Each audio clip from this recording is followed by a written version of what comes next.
One of the biggest through lines in Five Nights at Freddy's plot is parental relationships and how they affect those around them. Specifically, the relationships between fathers and their children. Whether it be how William Afton's children are often swept into the turmoil that he creates, Henry's grief in the loss of his daughter, Glamrock Freddy's adoption of Gregory, the Mimic's creation, or even Oswald's adventure down the rabbit hole to rescue his replaced dad, there are plenty of relationships to note, and they are usually a huge part of the story. But what about mothers? Well, they're not usually part of the conversation. As a matter of fact, FNAF is rather notorious for having the mother figures out of the equation. Usually dead, unexplainably missing, or working late hours in the medical field, and not often mentioned. It is a rather dramatic opposite to the focus on fatherhood. When I announced I was going to do a FNAF Mothers video, a good chunk of the responses were, "What mothers?" And I don't blame them. But would you believe that there's actually plenty of mothers worth talking about? Who are they? And what is the deal with these mothers? Maybe we'll find the answer along the way, along with who is the best mother in the series. Let's start with the most well-known mom, despite the fact that she has never even been so much as named in the series. Mrs. Afton, the wife of William Afton and the mother of Michael, Elizabeth, and their unnamed brother. Despite being a common subject of theories and fanworks, Mrs. Afton is one of the biggest non-characters in Five Nights at Freddy's, and the only thing we know about her is through likely related cutscenes. So in Security Breach, we are introduced to the aspect of William Afton being both the murderer and having a family. In the game specifically, with Elizabeth's tragic death revealed and Michael's gruesome fate being shown in the custom night section. Mrs. Afton is never mentioned, but after coming home from work, Michael is shown to watch a show called The Immortal and the Restless, a soap opera about vampire Vlad and his unhappy mistress Clara.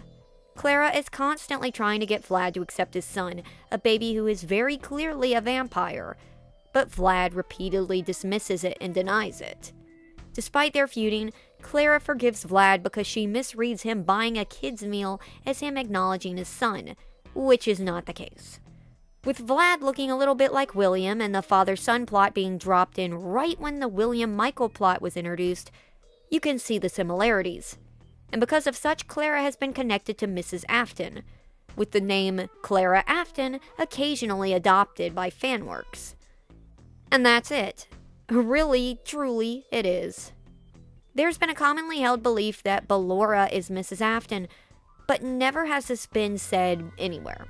The only place it has even been alluded to was in Security Breach, where a staff bot family resembling the Aftons is mounted in the basement, with the nanny staff bot, which shares a vague resemblance to Ballora, filling in for Mrs. Afton. However, due to this being introduced in long after the Ballora Mrs. Afton theory took off, I think that's a reference to it for familiarity's sake, not necessarily confirmation. Another commonly used comparison is that Ballora acts flirtatious, so she must be Afton's wife. But considering how many animatronics act flirtatious, let's go somewhere more private, so I can eat you. I don't think that's a big enough connection. Or a connection. So yeah, crazy enough, the mother we know the least about is the one that is the most talked about. Which is crazy, because my headcanon is that Afton just reproduced by budding. We don't know what her relationship is with her husband or her kids, and we don't know where she is. And if we were going to rank her, we couldn't. But there is another wife who we know slightly more about, and that's Henry's wife, Mrs. Emily. Though not on the name front, as we don't have one on her either. What we know of Mrs. Emily comes secondhand from Charlie and later Circus Baby through Aunt Jen's experiences with Henry. Henry and his wife seem to have a happy marriage, and were loving parents to their children. We get at least one example of this, being how Henry and his wife used to sing, "We're in harmony," or "We're back in harmony," whenever they were driving into New Harmony, where they lived. It might just be Charlie's nostalgic memories, but this retelling makes them sound downright quaint. And we're going to ignore the aspect that Henry might have faked these memories because Henry was so out of it, I think he was trying to make everything as close as humanly possible. Elsewise, he wouldn't have left the kidnapping in there. And instead of favoring one kid or the other, they just chose their own twin, with the photo album labeled with Mama's Boy and Daddy's Girl, suggesting that Sammy was closer to his mother, which ended up being a sort of self-fulfilling prophecy. After the disappearance of Charlie, Henry was struck by intense grief that made him go half mad. This led to the creation of his robot daughter and Mrs. Emily leaving with Sammy. Though we don't know which came first of the two, we don't even know if she knew about the robot Charlie. I don't think the book ever specifically says so. But she left, and that was it. And honestly, I can understand why she did. It was to protect and parent Sammy, especially since Henry didn't seem very interested in his son once his daughter was gone. So in a way, I think we can assume she's a good mother. But also, Henry and her let their toddlers wander around unsupervised until one of them got snatched. They got too comfortable in their diner. But assumedly, unlike Henry, Mrs. Emily was able to pull it together enough for her son. Though this is just a lot of assumption. As far as FNAF's concerned, Mrs. Emily was just a footnote in a book. But there is someone else in the book trilogy worth mentioning, and that would be Aunt Jen. While not having kids of her own, Aunt Jen was the one who stepped in and took care of Charlie after Henry's death. She raised her and teaches her how to be independent, prepared, and to not get stuck in the past like her father, which sounds pretty good. Except the relationship isn't perfect. Far from it. From Charlie's fight with Jen and the Twisted Ones and context clues around it, Jen seems to be pretty standoffish. Really just raising Charlie at arm's length and not offering too much of affection. And not helping her work through her feelings either, instead being one of those, the past is in the past, let's never discuss it again until I'm reminding you to not be like your father characters. And you could say this is because Charlie is a robot, but that doesn't seem to be the case. Jen not only takes Charlie in, but she moves her into her next body despite the fact that she could have left it there. Let it end there. So she must feel something for Charlie. Even on her death, she tells Charlie she loves her. She acts like she does. Unless it was solely for Henry, which would make Jen a hypocrite considering how she warns Charlie not to be like him, and how she tells Henry to dump his robot kid and get with the real deal. But on the other hand, Jen sets Charlie up for failure. She teaches her how to be self-reliant, but apparently has no intentions on retrieving her adult body, and we don't know if she would have ever told Charlie the truth, which would have led to a huge, unignorable problem eventually. Indeed, Jen's motivations are sort of unclear, but I'm just going to assume that it is not that Jen doesn't care or that she's a bad person, and instead that she's just ill-equipped to raise a kid, especially a robot one. Though from her tough love aspect with Henry and her support, I think if Charlie would have been human, she still probably would have raised her somewhat the same.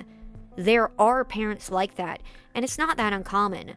Though she did drop the ball in some areas, at least she didn't just leave her to be whisked off by the state, which would have made that robot problem pop up a lot sooner.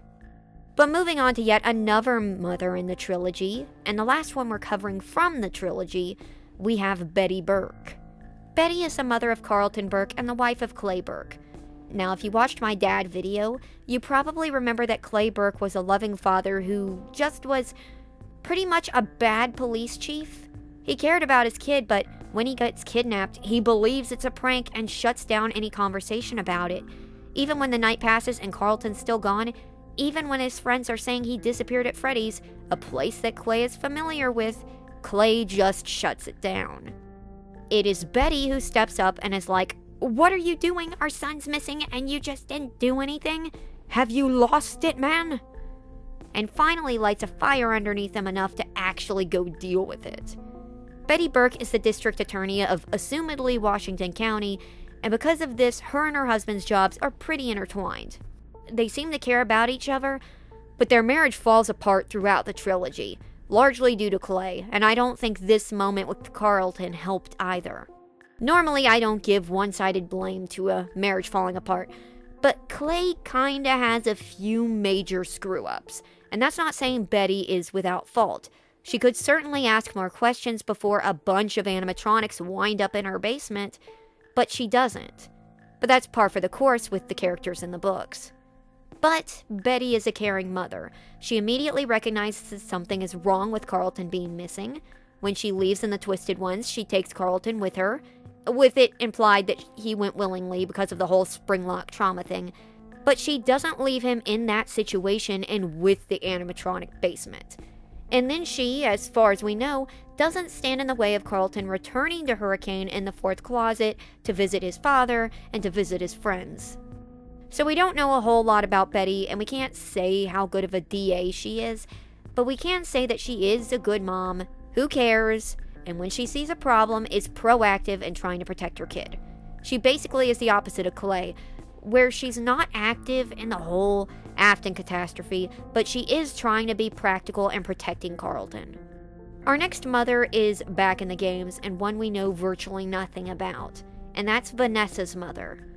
All we know about Vanessa's mother is from her therapy tapes, and that we know that her father, Bill, convinced Vanessa to say some things against her mother during their divorce. And then she did something that Vanessa feels guilt for.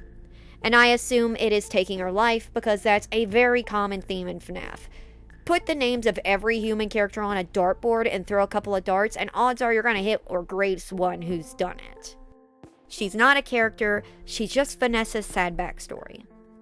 But moving on to Vanessa herself, while technically not having kids, context clues in Security Breach and Ruin suggest that after the events of Security Breach, that Vanessa took Gregory in, or at least is very active in his life. Gregory and Vanessa's early relationship was very tumultuous, largely due to the amount of cut content that led to Vanessa's character going from a concerned but possessed puppet of Glitchtrap to a fussy, angry woman who was probably the crazed rabbit lady stalking him. However, at the end of the day, Vanessa was possessed, and in what is heavily suggested to be the canon ending, as it's the one that Ruin follows up from, Gregory manages to free Vanessa from her possession by completing the Princess Quest games. Freddy, whose head Gregory still has and has been repaired, encourages Gregory to approach the now freed Vanessa, and then they are shown eating ice cream on a hill together.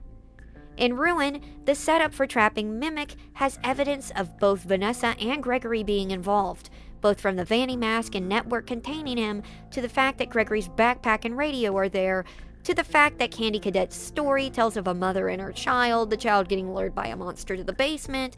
This seems to tell the story of Gregory initially getting lured by the Mimic, who used the voice of Vanessa, and this explains why the Mimic mimics Gregory.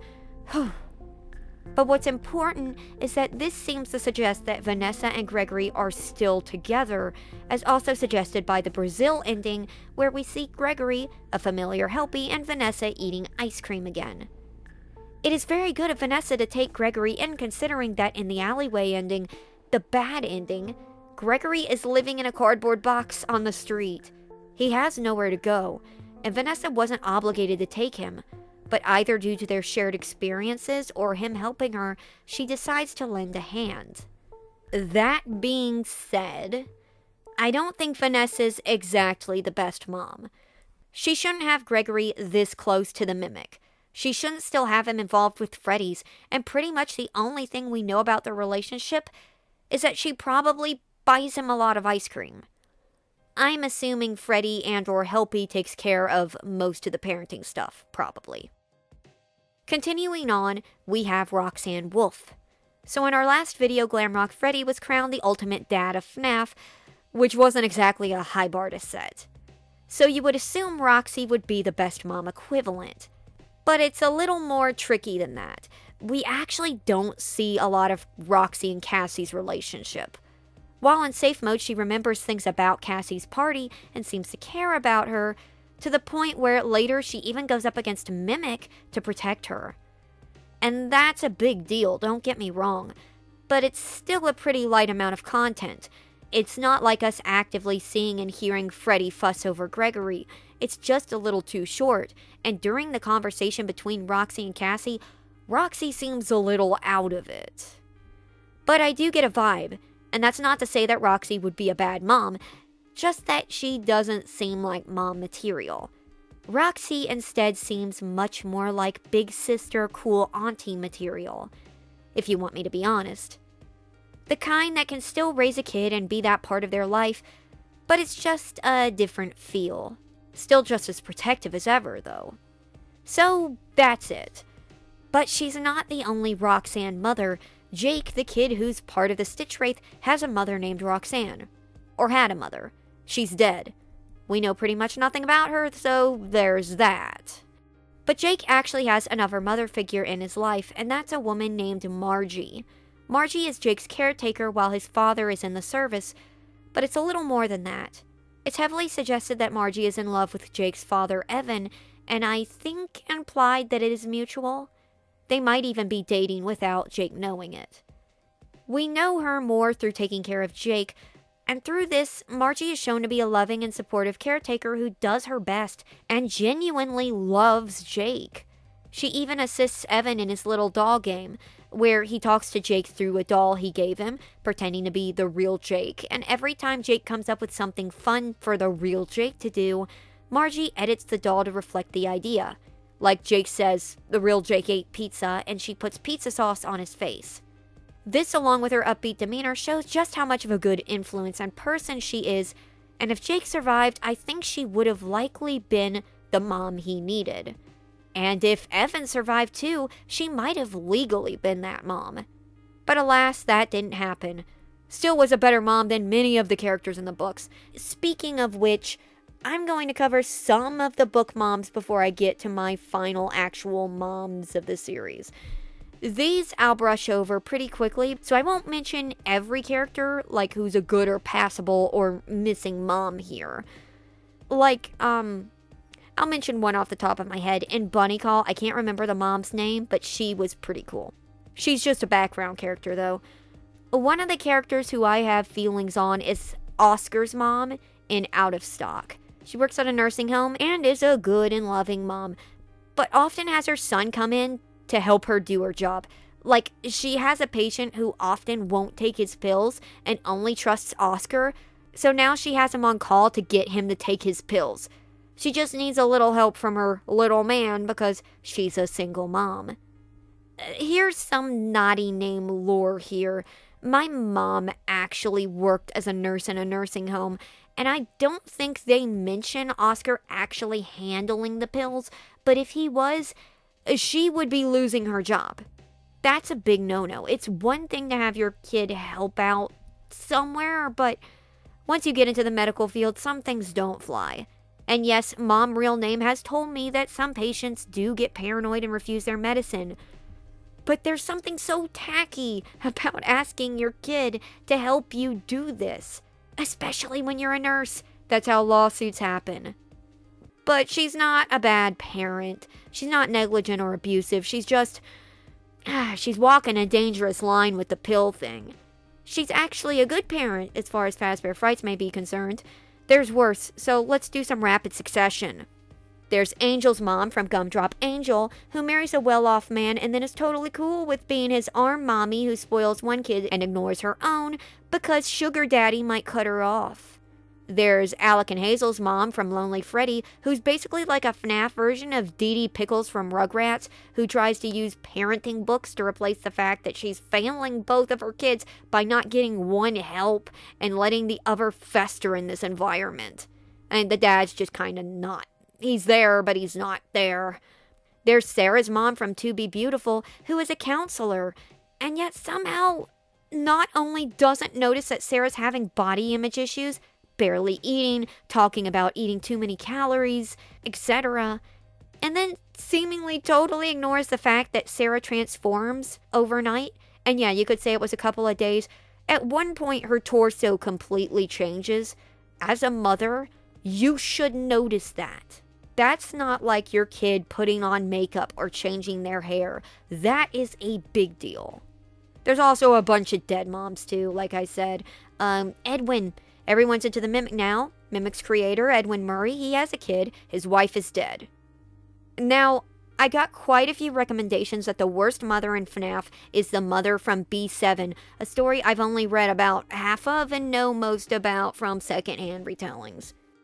And you may wonder, naughty name, why are there so many Fazbear Fright stories that you only read half of? And the answer is that, admittedly, I got a lot of clips and blips and sections when the stories initially got leaked or were read through early copies online.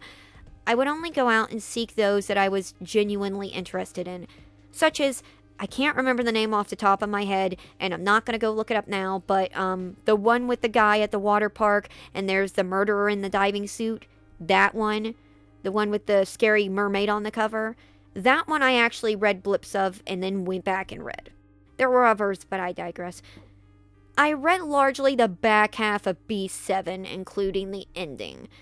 B7 is notorious because the main character's trauma response resembles a mental health crisis, as he believes he is an animatronic, and the moral of the book kind of is set up to be, you are a human. You ruined your entire life, and now you'll regret it as you die a slow, painful death. Well, maybe not that slow. It was so bad that I can only assume that that's why they made a sequel to effectively fix it called B7-2. And it did. It gave him a happy ending. But I don't remember his mother, save that she died. So, let me check the wiki real quick, because I'm not sitting through an admittedly delightful read-through of this one online. Okay, so basically, it seems like she delayed and got in the way of Billy getting treatment, and assisted in his delusions, and then might have ended her life. Yeah, not great, but look at some of the others. Might be worse when you're reading it, though. So on the whole, most mothers in the books are either decent, but out of the way, negligent, oblivious, in the grave, or non-existent. But there is one who I think stands out, and that's Sylvia from You're the Band. Now, I've mentioned this story up and down, and have some bias because it features Mike and has a puppet cameo. But this is also one of the few stories with a mother as the lead role. So in short fashion, and using pictures of Toriel, because force of habit, Sylvia wants to give her son a good Freddy-themed birthday and buys a real Freddy mask. However, he is possessed by the spirit inside, and Sylvia teams up with Mike, who kind of just stalks around before introducing himself, and they go to Freddy's, return the mask, save her boy, and they succeed. Mike tells them to please God don't go to the cops, and the puppet briefly comes in before noticing that the whole thing's fixed and going back to bed. So Sylvia has some of the tropes of these other mothers, such as being a single mom and inadvertently letting Freddy's into her home and her child. But she actually takes the initiative to save her child. She acknowledges that something's up and does something about it. And her main goal is to give her son a normal, happy childhood, despite the fact that the dad is out of the picture. Deceased. Basically, they switched the dead mom to a dead dad and turned Silvio into Sylvia. It works, though. But I think that's enough book moms. How about a book mom that became a game mom? The best of both worlds. Or is she? I'm talking about Oswald's mom in Into the Pit, our final mom. In Into the Pit, and I'll be specifically referencing the game, not the book, because I want to talk about her in the context of the game, we are introduced to Oswald's mom, who I think is a really good example of a mom figure who is present but doesn't actually have a huge role in the story. Oswald's mom works as a nurse in the hospital, and ever since his father lost his job, she's had to take long hours to support the family. But she doesn't complain, and she's still present with them, getting up to make them breakfast and still being a part of their lives despite all she's working. She's also a very active parent. Her and her husband used to do weekly family nights before money got tight, and in the game we see that they've gone to the beach together. They do seem happy. But the part that gets me the most is when Oswald calls his mother about something being wrong with his dad, who has been replaced by Spring Bonnie. She rushes home, and though she is beguiled and can't see anything weird about her husband, she doesn't get mad at Oswald. She seems confused, but is assuring. And though she, like everyone else, can't see through Spring Bonnie, Oswald doesn't, blame her. He's basically like, okay, mom can't see him, gotta fix this mess myself. And I appreciate that a little more than the constant parents are useless trope. Oswald's mom doesn't feel useless, even if she can't really help him. She feels nice, supportive, comforting, and not judgmental. She doesn't get angry, and in a way that could make her the best mom in the series.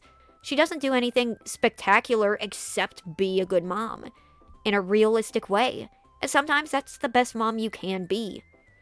So that's a lot of moms. I would say out of everyone we covered, Oswald's mom, Sylvia, Margie, and Betty are the best mothers of the lot. These four show themselves to be supportive, care for their children, show concern for their children, and get the job done, and have some form of awareness. For the most part, of course. And when you lay it out like that, it actually seems like there's a lot of mothers in FNAF, and that it's hyperbolic to say, what mothers? Until you really look back at what I just said. The best, most present mothers in the series are a side character in a spin-off game, the lead in a cut book story, a side character in one story and epilogue fragments of another book, and an even more side character in part of the trilogy. These are not major characters, not compared to William Afton, the main villain, reoccurring character, and for the longest time the main character. Even if we're comparing the whole Glamrock Freddy as a dad to Vanessa as a mom thing, in one case we see them interacting, and in another we imply they might have this relationship because of background clues and 2 screens. And the biggest thing above all else is Mrs. Afton. Mrs. Afton is not a character, but she is the most well-known mother, arguably. If you're a FNAF fan and I mention Mrs. Afton, you know who I mean. But we actually don't because she doesn't exist. And that's part of the reason why people think that all the mothers are gone. The most well-known mother is not there. And, well, to be frank, plenty of the others are gone. Now, why is this? Well, I think it's connected to some of the writing hiccups that pop up along FNAF. You may think this is because they're women, since FNAF has had some confusion with its female characters. Development's a little wonky on them. Of all of them, there's 1 who's pretty well-rounded, 2 if you ignore when Charlie became a plot puppet, 3 if you ignore Baby's major regression, and 4 if you don't think Roxy's character arc was rushed. Heck, maybe even 5 if you count all of Vanessa's cut content as being canon. But I don't necessarily think this is the problem with the mothers. It's a coincidence, but I don't think this is the issue. I think the issue is FNAF's attention span when it comes to characters, and which characters will get focus over others. Case in point, the multitude we know about William compared to Michael's single line. And with the mothers, the story's not really interested in talking about them, so they're either not addressed or 6 feet under, or working long hours as nurses. I was shocked. There was like 3 or 4 mothers who were nurses. And that makes enough sense, but it does get noticeable when you see it time and time again, specifically how many of these chicks are dead. Like half of the population of middle-aged women in Hurricane must have dropped dead. Though considering the child mortality rate, it wouldn't be too shocking. But still, there are a few characters that you can point to when it comes to mums, and maybe I convinced you to look at some of them in a different light. Or ticked everyone off when I said that Roxy was more big sister than mom material. Anyway, thank you for watching.